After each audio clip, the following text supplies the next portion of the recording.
हरे कृष्णा हरे कृष्णा प्रभु जी। जी। Disconnect हो गया था। जी। तो जैसे ही महाप्रभु ने ऐसा बोला, जैसे ही उस धोबी ने ऐसा कहा कि मेरे पास समय नहीं है, तो महाप्रभु ने कहा ठीक है, तुम ऐसा करो, ये सारे कपड़े मुझको दे दो, मैं कपड़े धोऊंगा, तुम हरे कृष्ण जपो। तो धोबी ने कहा कि ये तो पीछे ही पड़ गए। उन्होंने बोला चलो ठीक है, ये कपड़े आप धो लो, मैं हरे कृष्ण बोलता हूँ। तो महाप्रभु फिर वहाँ पे घाट के ऊपर कपड़े धोने लगे, और वो जो धोबी है वो हरे कृष्ण जपने लगा। और जैसे ही वो हरे कृष्णा बोलने लगा, वो उसको इतना आनंद आने लगा, तो वो नाचने लगा और गाने लगा हरे कृष्णा बोल के, और हरे कृष्णा गाने लगा वो। तो फिर वो ऐसा करते करते महाप्रभु ने कपड़े भी धो लिए, कपड़े धो के एक तरफ रख दिए, और महाप्रभु भी उसके साथ नाचने लगे और गाने लगे हरे कृष्ण। तो वो जो धोबी था, उसकी पत्नी सोचने लगी घर पे कि ये बहुत समय से कपड़े लेके गए, अब तक आए नहीं है, तो क्या हो गया, कहीं कुछ बीच में कुछ गलत तो नहीं हो गया। तो वो डर के मारे घर से वहाँ घाट पे आ गई, और देखा कि कपड़े धो के साइड में रखे हुए हैं, और एक कोई सन्यासी है और उनका पति है, वो दोनों मिलके हरे कृष्णा गा रहे हैं, नाच रहे हैं पागलों की तरह। तो वो उसको लगा कि ये क्या हो गया, मेरे पति को क्या हो गया, कहीं कोई पागलपन का दौरा तो नहीं लग गया, वैसे पागलों की तरह हरे कृष्णा बोल के डांस क्यों कर रहे हैं। तो वो पत्नी गई नज़दीक, और उन्होंने उनसे उनके हाथ को पकड़ा और ऐसे हिलाया, और बोला कि क्या कर रहे हो आप, ये क्या हो गया आपको। तो जैसे ही पत्नी ने हाथ लगाया पति को, तो वो हरे कृष्णा का जो जप का या चैंटिंग का जो करंट है, वो पत्नी को भी लग गया, और वो पत्नी भी गाने लगी हरे कृष्णा, वो भी डांस करने लगी। तो इस तरह से फिर जो गांव वाले आसपास थे वो भी देखने लगे कि ये क्या हो रहा है, एक सन्यासी डांस कर रहे हैं हरे कृष्णा बोल के, साथ में हस्बैंड वाइफ है वो भी हरे कृष्णा बोल के डांस कर रहे हैं, तो इन सबको क्या हो गया है। तो इस तरह से सारे गांव वाले आ गए, और सबको पता नहीं क्या हो गया, सब लोग हरे कृष्णा बोलने लगे। तो उस गांव में जितने निवासी थे सभी वहां पे घाट पे आ गए, और सभी हरे कृष्णा गाने लगे, सभी हरे कृष्णा बोल के नाचने लगे। तो इस तरह से महाप्रभु ने पूरे गांव का उद्धार कर दिया। सब लोग हरे कृष्णा जप के सब पापों से मुक्त हो गए, और गांव के सभी निवासी हरे कृष्णा के अंदर दीक्षित हो गए। तो ये ऐसी लीला महाप्रभु ने की थी। और ये दर्शाता है कि भगवान का जो स्मरण है, भगवान का जो नाम है, वो इतना शक्तिशाली है कि किसी का भी उद्धार हो सकता है। इसमें कोई धर्म या जाति या पढ़ाई लिखाई की आवश्यकता नहीं है। महाप्रभु कहते हैं कि देश काल नियम नहीं, सर्व सिद्धि है। इसका अर्थ यह है कि हमें ज़्यादा कुछ क्वालिफिकेशन की ज़रूरत नहीं है।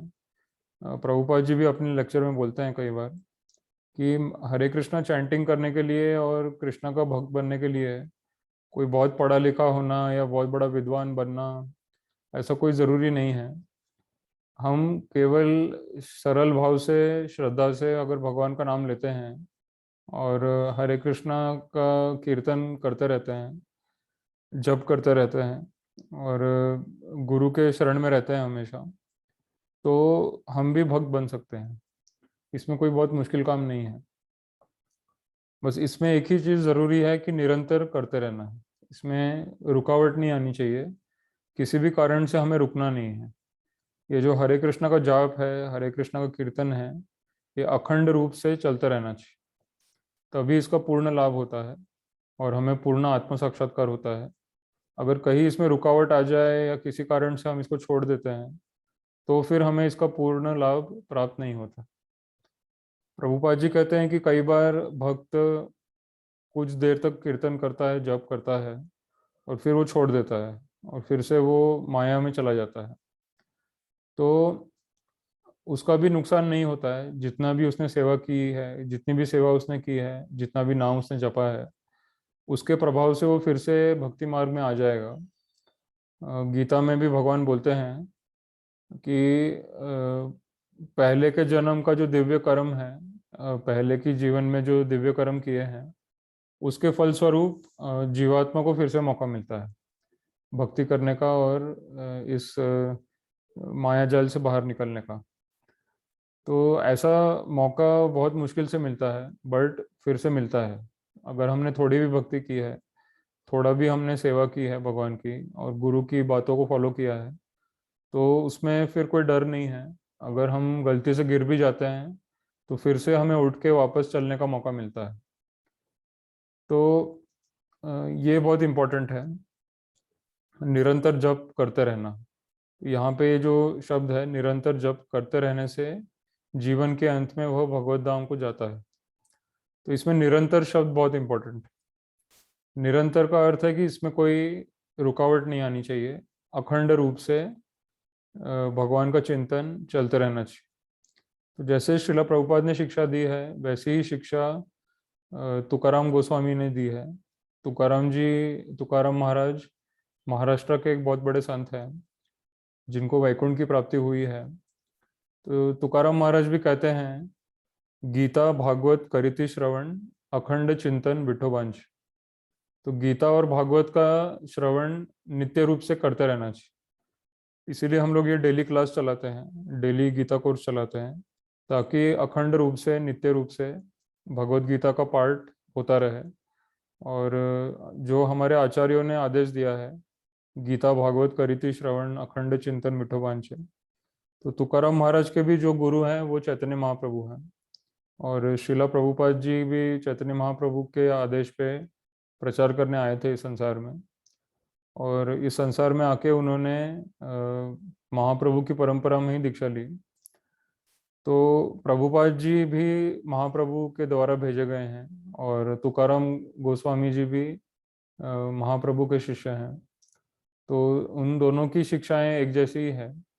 गीता और भागवत का श्रवण पठन चिंतन, भगवान की लीला का श्रवण, ये चलता रहना चाहिए अखंड रूप से, और इसके पीछे कोई हेतु नहीं होना चाहिए। प्रभुपाद जी श्रीमद् भागवत में से एक श्लोक हमेशा बोलते हैं, सवै पुंसाम परो धर्मो यतो भक्तिर अधोक्षजे अहैतुकी अप्रतिहता ययात्मा सुप्रसिद्धति।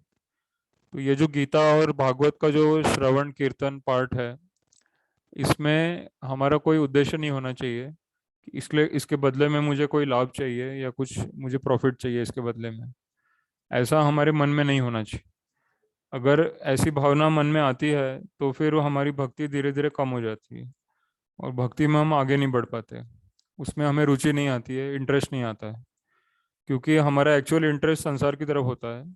और अगर भक्ति के बदले में भी हमें संसार की कोई वस्तु चाहिए तो फिर हमारी भक्ति धीरे धीरे कम हो जाती है और सांसारिकता बढ़ती जाती है।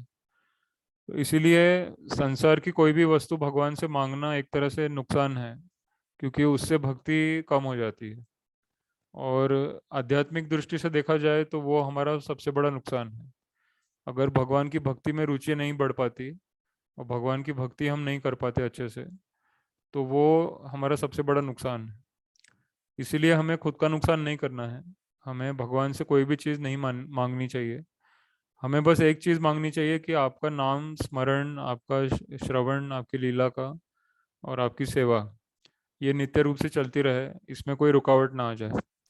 और हम बस शुद्ध भाव से, शुद्ध चेतना से भगवान का नाम लेते रहे। तो ऐसी शुद्ध चेतना, ऐसी शुद्ध भावना हमको केवल प्रभुपाद जी की कृपा से ही मिलती है। श्रीला प्रभुपाद जी का नाम है कृष्ण कृपा मूर्ति। तो कृष्ण की जो कृपा है और कृष्ण का जो आशीर्वाद है, वो श्रीला प्रभुपाद जी के माध्यम से सबको मिलता है। तो इसीलिए उनका नाम है कृष्ण कृपा मूर्ति। वो कृष्ण कृपा देने वाली मूर्ति है साक्षात। तो प्रभुपाद जी इसीलिए इतने हमारे जीवन में उनका इतना महत्व है, क्योंकि उनके बिना हमारी भक्ति ना तो शुरू हो सकती है, ना आगे बढ़ सकती है, और ना ही हमें कृष्ण की प्राप्ति हो सकती है। तो शुरुआत, मध्य और अंत तीनों प्रभुपाद जी से ही संभव है। भक्ति में शुरुआत, भक्ति में आगे बढ़ना और कृष्ण को प्राप्त करना, कृष्ण प्रेम को प्राप्त करना, ये सब श्रील प्रभुपाद जी का ही कृपा है, प्रभुपाद जी की ही कृपा है। और उनकी कृपा के बिना ये संभव नहीं है। तो इस बात को हमें समझना है यहाँ पे एक पॉइंट आता है तटस्थ शक्ति के बारे में। यद्यपि सारे जीव भगवान की तटस्थ शक्ति है, किंतु वे भौतिक कल्मश से युक्त है। तो तटस्था का अर्थ है कि हम वैसे तो भगवान के अंश है, और भगवान के अंश होने के नाते हम भी दिव्य हैं, हम भी सनातन हैं। पर अभी हमारी जो एक प्रवृत्ति है वो माया में और संसार में गिरने की है, और हम बार बार माया की तरफ, संसार की तरफ आकर्षित होते रहते हैं, और बार बार हम सांसारिक और शारीरिक भोग करने का प्रयास करते रहते हैं, जबकि हमें पता है कि उससे हमारा नुकसान होगा, हमको बुढ़ापा आएगा, मृत्यु आएगी, पुनर्जन्म लेना पड़ेगा। पर फिर भी हमारा मन अभी इतना पवित्र नहीं हुआ है और इतना शुद्ध नहीं हुआ है, और हम बार बार संसार की तरफ आकर्षित होते रहते हैं, क्योंकि अभी हम पूरी तरह से, अभी मन और चेतना पूरी तरह से कृष्ण में समर्पित नहीं हुई है।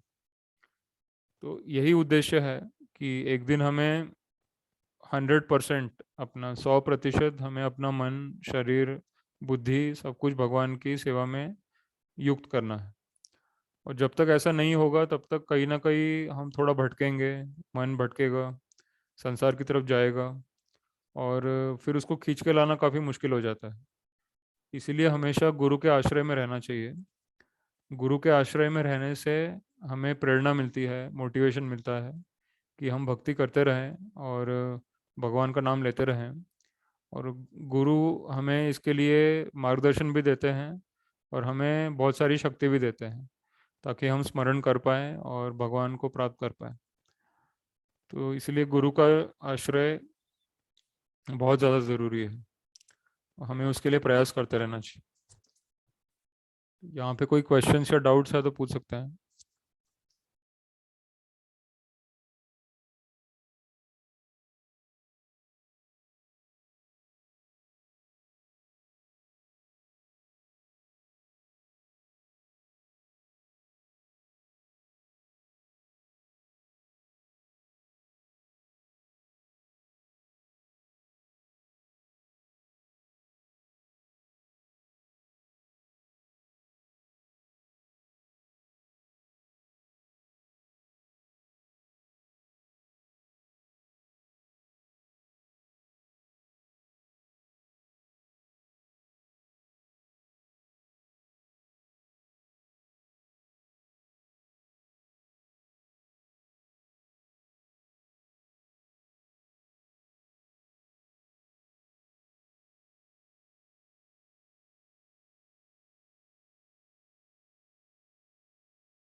कोई क्वेश्चन नहीं है किसी को? हम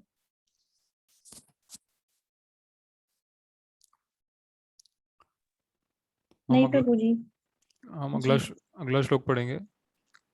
9वां श्लोक। सभी श्लोक बोलने का प्रयास करिए। कविं पुराणम अनुशासितारम कविं पुराण मनुषासितारा अणोरणीयां सम अनुस्मरेद्य अनोर अनियशम अनुस्मृण्या सर्वस्य धातारम अचिन्त्य रूपम सर्वास्य धरात्रम अचित्य रूपम आदित्यवर्णं तमसा परस्तात्। आदित्य वर्णम तमसा परस्तात् कविं पुराणम अनुशासितारम कविं पुराणम अनुशास्तिरारम् अणोरणीयां सम अनुस्मरेद्यः अनोर अनियम सर्वस्य धातारम अचिन्त्य रूपम सर्वस्य धरातरम अचिन्त्य रूपम आदित्यवर्णं तमसः परस्तात्। आदित्यवर्णं तमसा परस्तात् कविं पुराणम् अनुशासितारम् कविं पुराणम् अनुशिस्तरारम् अणोरणीयां सम अनुस्मरेद्यः अनियशम् अनुमरेण्यः सर्वस्य धातारम् अचिन्त्य रूपम् सर्वस्य धरातरम् अचिन्त्य रूपम् आदित्यवर्णं तमसः परस्तात्। आदित्यवर्णं तमसा परस्तात्। हरे कृष्ण। प्लीज इंग्लिश में पढ़िए। One should meditate upon the Supreme Person as the one who knows everything, as controller who is smaller than the smallest, who is the maintainer of everything, who is beyond all material conception, who is unconceivable, and who is always a person. He is luminous like the sun, and being transcendental is beyond this material nature. Purport. The process of thinking of the Supreme is mentioned in the verse. The foremost point in that he is not impersonal or void. One cannot meditate on something impersonal or void. That is very difficult. The process of thinking of Krishna, however, is very easy and is factually stated herein. First of all, he is Purusha, spiritual Ram and Krishna, and is described herein as Kavim. That is, he knows past, present, and future, and therefore knows everything. He is the oldest personality because he is the origin of everything. Everything is born out of him. He is also the supreme controller of the universe, maintainer and instructor of humanity. He is smaller than the smallest. The living entity is 1,010th part of the tip of a hair, but the Lord is so inconceivably small that he enters into the heart of the particle. Therefore, he is called smaller than the smallest. As the supreme, he can enter into the atom and into the heart of the smallest and controller him as the super soul. Although so small, he is still all pervading and is maintaining everything. By him, all these planetary systems are sustained. We often wonder how these big planets are floating in the air. It is started here that the Supreme Lord, by his inconceivable energy, is sustaining all these big planets and systems of galaxies.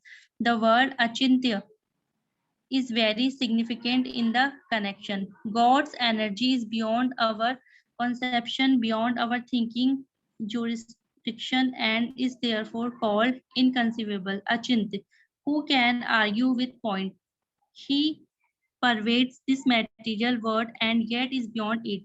We cannot even compare this material world, which is insignificant compared to the spiritual world. So how can compare what is beyond? Achintya means that which is beyond this material world, that which our argument, logic, and philosophical speculation cannot touch, that which is inconceivable, therefore intelligent person avoiding useless argument and speculation should accept what is stated in scriptures like the Vedas, Gita and Srimad Bhagavatam and follow the principles they set down. This will lead one to understanding.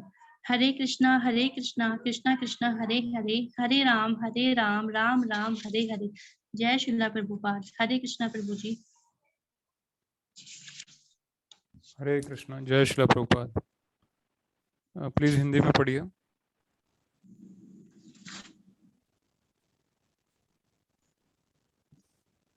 मनुष्य को चाहिए कि परम पुरुष का ध्यान सर्वज्ञ, पुरातन, नियंता, लघुतम से भी लघुतर, प्रत्येक का पालन करता, समस्त भौतिक बुद्धि से परे, अचिंत्य तथा नित्य पुरुष के रूप में करे। वे सूर्य की भांति तेजवान है और इस भौतिक प्रकृति से परे दिव्य रूप है। तात्पर्य: इस श्लोक में परमेश्वर के चिंतन की विधि का वर्णन हुआ है।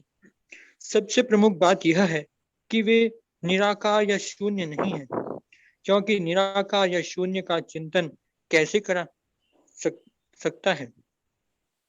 यह अत्यंत कठिन है, किंतु कृष्ण के चिंतन की विधि अत्यंत सुगम है और तथ्य रूप में यहाँ वर्णित है। पहली बात तो यह है कि भगवान पुरुष हैं। हम राम तथा कृष्ण को पुरुष रूप में सोचते हैं। चाहे कोई राम का चिंतन करे या कृष्ण का, वे जिस तरह के हैं उसका वर्णन भगवद गीता के इस श्लोक में किया गया है। भगवान कवि हैं, अर्थात वे भूत, वर्तमान तथा भविष्य के ज्ञाता हैं, अतः वे सब कुछ जानने वाले हैं। वे प्राचीनतम पुरुष हैं, क्योंकि वे समस्त वस्तुओं के उद्गम हैं। प्रत्येक वस्तु उन्हीं से उत्पन्न है। वे ब्रह्मांड के परम नियंता भी हैं। वे मनुष्यों के पालक तथा शिक्षक हैं। वे अणु से भी सूक्ष्म हैं। जीवात्मा बल के अग्र भाग के 10,000वें अंश के बराबर हैं, किंतु भगवान अचिंत्य रूप से इतने लघु हैं कि वे इस अणु के भी हृदय में प्रविष्ट रहते हैं। इसलिए वे लघुतम से भी लघुतर कहलाते हैं। परमेश्वर के रूप में वे परमाणु में तथा लघुतम के भी हृदय में प्रवेश कर सकते हैं और परमात्मा रूप में उसका नियंत्रण करते हैं। इतना लघु होते हुए भी वे सर्वव्यापी हैं और सबों का पालन करने वाले हैं। उनके द्वारा इन लोकों का धारण होता है। प्राय हम आश्चर्य करते हैं कि ये विशाल लोग किस प्रकार वायु में तैर रहे हैं।